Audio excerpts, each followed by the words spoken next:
அஸ்ஸலாமு அலைக்கும் வரமத்துல்லாஹி வபரகாத்துஹு. அல்லாஹ் தஆலா பாம்பை 5 காரியம் கொண்டு வேதனை செய்தான். ஒன்றாவது, அதனுடைய காலை உடைத்து வயிற்றின் உதவியால் நடப்பது ஆக்கினான். இரண்டாவது, பாம்பு மிருகங்களிலேயே அழகாய் இருந்தது, பின்பு அதனுடைய தோற்றத்தை மாற்றி போட்டான். மூன்றாவது, மண்ணை பாம்புக்கு உணவாக ஆக்கினான். நான்காவது, ஒரு வருடத்தில் இறந்து விடுவதை ஆக்கினான்.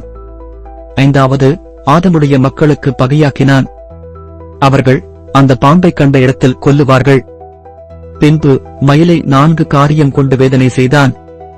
ஒன்றாவது, மயில் சொர்க்கத்தில் பெற்று இருந்த தோற்றத்தை மாற்றி பேதகமாக்கினான். இரண்டாவது, அதன் கால்களை கருப்பாக்கினான். அந்த கால்கள் முதலில் பச்சையாக இருந்தது. மூன்றாவது, காலை பார்த்தால் அழுவதாக ஆக்கினான். நான்காவது, எந்த நேரமும் தூக்கத்தில் நின்றும் முழிப்பு பெறுவதாக ஆக்கினான்.